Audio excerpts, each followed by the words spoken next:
एक और तस्वीर आप देखिए किस तरीके से लोग नारेबाजी के साथ साथ लगातार आगे बढ़ते हुए नजर आ रहे हैं। इन लोगों को रोका गया है। लोगों का प्रदर्शन जो कि दिन ब दिन इसी तरीके से तस्वीरें सामने आ रही है।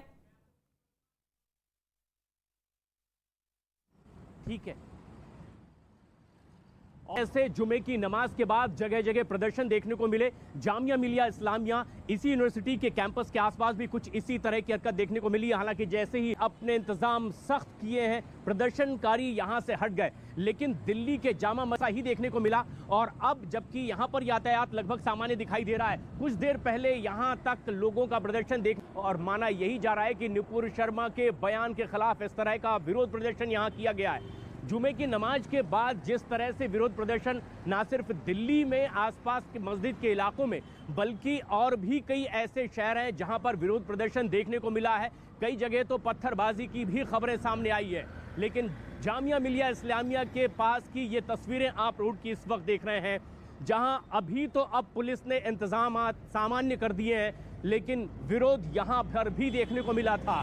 विरोध प्रदर्शन यहां पर भी हुआ था और कुछ और ऐसी ही जगह हैं जिनमें कि दिल्ली की जामा मस्जिद भी शामिल है। और बताया यहां पर भी लोगों ने विरोध प्रदर्शन किया है, नारेबाजी की है। हालांकि पुलिस का इंतजाम तब यहां और तगड़ा कर दिया गया था, जिसकी वजह से हालात लगभग सामान्य। और आज भी इस वक्त यहां पर जो हम देख पा रहे हैं कि अब लगभग स्थिति सामान्य है। लेकिन जामिया मिलिया इस्लामिया के इसी कैंपस के आसपास भी वो प्रदर्शन देखने को मिला था कुछ देर पहले। इस तरह के हालात, जैसा कि हमें और भी खबरें मिली कि देश के कई और ऐसे इलाकों में, जिसमें कि प्रयागराज भी है, लखनऊ भी है, हैदराबाद भी है, कई और ऐसी जगह सहारनपुर समेत, जहां पर जुमे की नमाज के बाद इस तरह की नारेबाजी और विरोध प्रदर्शन देखने को मिला।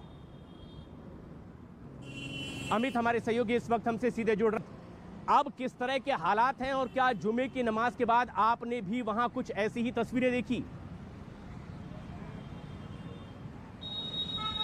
जी हाँ, बिल्कुल। जिस तरीके से प्रयागराज से जो तस्वीरें आई, पुर से मुरादाबाद से जो तस्वीरें आई हैं, वो तस्वीरें निंदनीय है। देखिए, हमारे संविधान हर किसी को अपनी बात रखने की इजाजत देता है। हमारा संविधान हर किसी को कहता है कि हाँ, वो अपनी बात रख सकता है, प्रदर्शन कर सकता है, लेकिन इस तरीके से वो प्रदर्शन नहीं कर सकते हैं।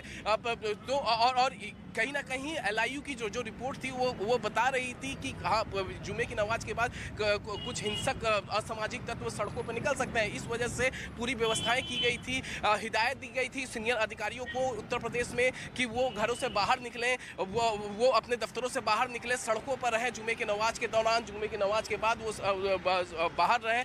और यही वजह था कि जिस तरीके से डिप्लॉयमेंट किया गया था पूरे उत्तर प्रदेश के सभी जिलों में, उसी का नतीजा ये रहा कि प्रयागराज में, चाहे वो मुरादाबाद हो, वहां पर 10 मिनट के अंदर हालात को काबू में कर लिया गया। और हालात को केवल काबू में नहीं किया गया, अभी फिलहाल हर चीज वहां पर नॉर्मल है। और लगातार जो है पुलिस की पेट्रोलिंग टीम जो है वो इलाके में घूम रही है। पूरे एरिया को, अगर प्रयागराज की बात करें तो उस पूरे एरिया में बैरिकेडिंग कर दी गई है। जुमे की नमाज को लेकर कड़ी हिदायत दी गई थी, जिसका पालन अधिकारी लगातार, जो हिदायत शासन की तरफ से दी गई थी, उसे कर रहे थे। और हमें कमोबेश ऐसे तमाम जगहों पर देखने को मिल रहे हैं जहां इस तरह का प्रदर्शन हुआ, चाहे वो जामिया के आसपास का इलाका हो, दिल्ली की जामा मस्जिद के पास की बात हो, लखनऊ, सहारनपुर या हैदराबाद। अपडेट्स लगातार आपसे लेते रहेंगे, बने रहें हमारे साथ।